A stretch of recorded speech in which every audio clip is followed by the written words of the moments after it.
दिवसीय आयोजित राष्ट्रीय संगोष्ठी जिसका कि विषय लैंगिक समानता, मुद्दे एवं चुनौतियां रखा गया है। इस 2 दिवसीय संगोष्ठी के उद्घाटन सत्र की आज की मुख्य वक्ता और मेरी गुरु प्रोफेसर विद्या जैन जी, करौली कन्या महाविद्यालय के प्राचार्य ऋषि शर्मा जी, करौली स्नातकोत्तर महाविद्यालय के प्राचार्य ज्ञानेश्वर जी, विशेष आग्रह पर पधारे बाबू साहेब जी, इस संगोष्ठी के संयोजक रितेश जी, आयोजन सचिव मुनेश जी, अलवर से विशेष आग्रह पर पधारे मेरे साथी रमेश बैरवा जी, सम्मुख उपस्थित सभी विद्यार्थी, बालक बालिकाएं, देवियों एवं सज्जनों, मुझे सबसे पहले तो अत्यंत हर्ष इस बात का है कि मुझे आज मेरी गुरु के साथ बैठने का सुअवसर प्राप्त हुआ। इसके लिए मैं मुनेश जी और रितेश जी दोनों को ही धन्यवाद देना चाहूंगा, उनका आभार व्यक्त करना चाहूंगा, क्योंकि प्रोफेसर विद्या जी के हमेशा मैं सम्मुख रहा हूं, साथ में कभी नहीं बैठा, लेकिन मैडम उस बार तो मैं इस तरफ होता था। आज पहली बार जीवन में ऐसा सुअवसर आया कि मैं मैडम के साथ बैठा हूं। इसके लिए मुनेश जी, रितेश जी दोनों का ही बहुत बहुत आभार। ये जो विषय रखा गया है लैंगिक समानता,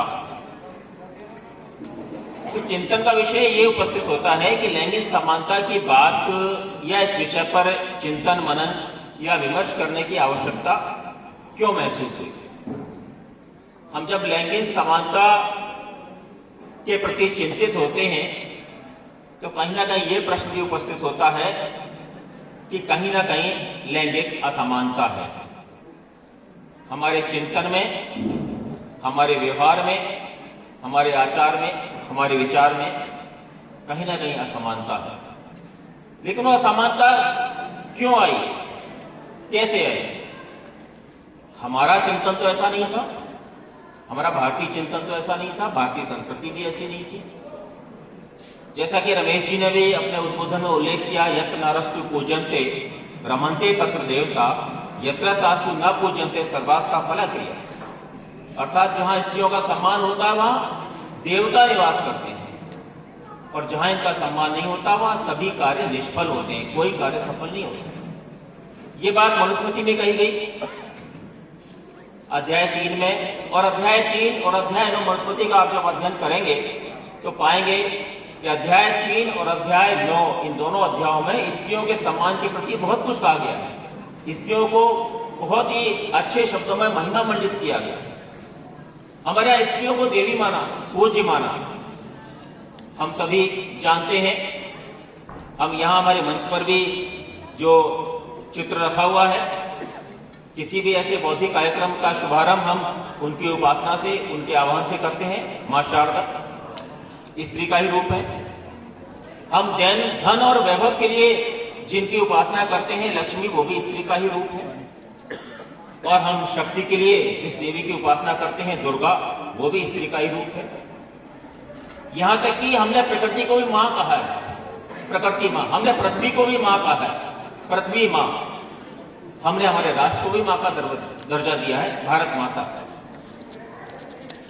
तो ये नदियों को भी हम मां कहते हैं।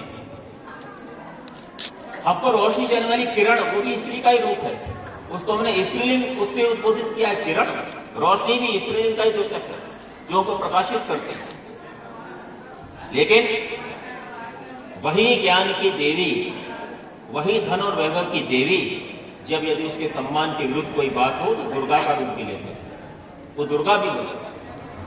वही रोशनी देने वाली किरण, वही रोशनी जब उसके सम्मान के विरुद्ध कोई बात उपस्थित हो तो वो ज्वाला भी बन जाती है। केवल ज्योति या किरण ही नहीं रहती है, ज्वाला भी बन सकती। तो ये जो हमारी संस्कृति में, हमारे चिंतन में स्त्री सम्मान की इतनी सारी बातें थी, हमारे संस्कार में ऐसी क्या विकृति आई, ऐसा क्या विकार आया जो हमको ये चिंतन करने की आवश्यकता हुई कि कहीं ना कहीं असमानता आ गई और हमको समानता की बात करनी पड़ी, लैंगिक समानता की बात। हमको इस बिंदु पर भी विचार करना है।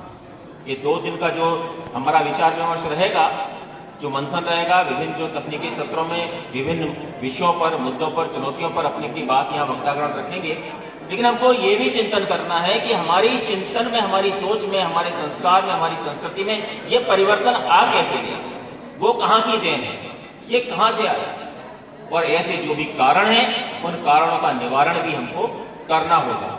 हम सभी बुद्धिजीवी हैं, समाज को दिशा देने का हमारा कार्य है, समाज को दिग्भ्रमित करने का हमारा कार्य नहीं है। लेकिन बड़ी विडंबना होती है सोच के कि ऐसे ही बुद्धिजीवी वर्गों का एक वर्ग समाज को दिग्भ्रमित करने का प्रयास भी करता है, उनको दिशा से भटकाने का प्रयास भी करता है।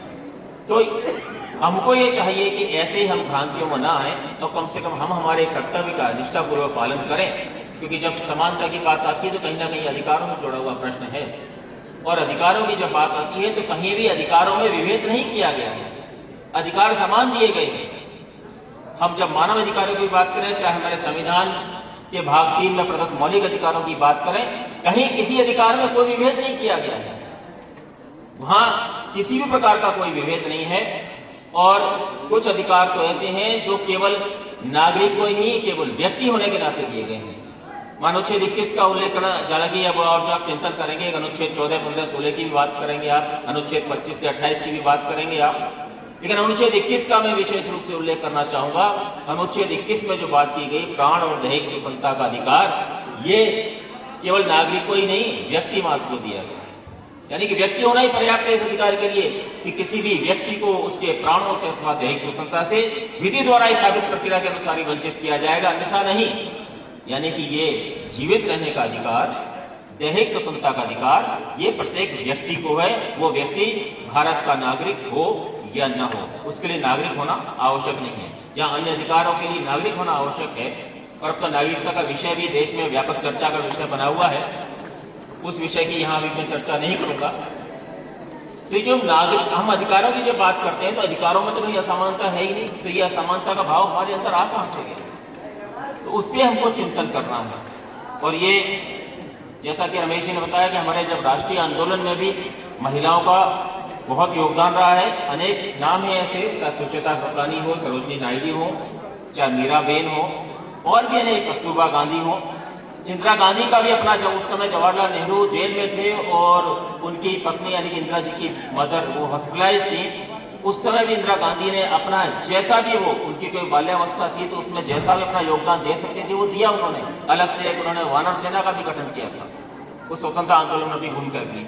और भी अनेक ऐसी महिलाएं हैं, और अब रानी झांसी की रानी लक्ष्मीबाई, उन सबका नाम तो हम सभी अच्छी तरह जानते ही हैं। अभी साफे का उल्लेख किया था मैडम ने, प्रोफेसर विद्या जी ने, तो साफे का देखिए, झांसी की रानी लक्ष्मीबाई जी का चित्र आप देखें तो वो साफे में ही है, तो वो वीरता का द्योतक है।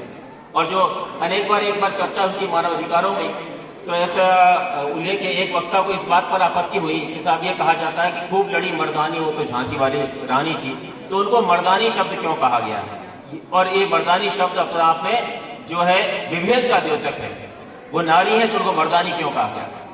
तो फिर मैंने उनको जवाब दिया कि भाई आप शेरनी को क्या कहेंगे, क्या कहेंगे, शेरनी के लिए कोई दूसरा शब्द है आपके पास? आप कहेंगे शेर, उसको शेर क्यों नहीं कहते, शेरनी क्यों कहते हैं, तो विभेद हो गया, तो शेरनी को शेरनी कहने से विभेद होता है क्या? तो लक्षण है, जैसा कि बताया कि स्त्रियों के कुछ लक्षण है, पुरुषों के कुछ लक्षण है, तो मर्दानी का मतलब वहां कोई उनके सम्मान के विपरीत बात नहीं की गई। मतलब है कि जो क्षत्रिय स्वभाव जिसको हम कहते हैं, हमारे जब शास्त्रों में बात की जाती है क्षत्रिय गुण की, तो ये युद्ध कौशल है या वीरता शूरता का प्रतीक है, तो उस प्रतीक के रूप में उस शब्द का प्रयोग किया गया। वहां स्त्री और पुरुष में कोई विभेद नहीं होता मर्दानी शब्द के प्रयोग से। ये तो खैर वैसे ही प्रसंग से हटके थोड़ा मैंने उल्लेख कर दिया। तो ये 2 दिन का जो हमारा चिंतन रहेगा, उस चिंतन में यही, क्योंकि काफी समय हो गया है, हमारा ये उद्घाटन सत्र काफी लंबा खिंच गया है और अभी अन्य सत्र भी हमारे यहाँ आज होने हैं, तो बहुत अधिक समय मैं यहाँ नहीं लूंगा। तो अनेक ऐसे विषय हैं, अनेक ऐसे बिंदु हैं जिन पर हमें इन 2 दिवसों में चर्चा करनी है। और विशेष तौर से ये चर्चा जरूर हमें करनी है कि आखिर ये प्रश्न हमारे सामने असमानता का उपस्थित हुआ क्यों, ये हमारी सोच में, हमारी संस्कृति में ये परिवर्तन आया कहां से, और जिस तरह से ये कोई परिवर्तन हमारी सोच में आया है उन कारणों का निवारण भी हमको करना है, उस विषय में भी हमको चिंतन करना है। मुझे यहाँ मुरेश जी ने बुलाया, मेरा सम्मान किया, इसके लिए उनका बहुत बहुत आभार, नितेश जी का बहुत बहुत आभार। और ये 2 दिन का पूरा सम्मेलन, पूरा आयोजन, पूरी संगोष्ठी 2 दिन की बहुत ही सफल आयोजन होने वाला है, ऐसा मुझे पूर्ण विश्वास है। आप सभी को बहुत बहुत धन्यवाद।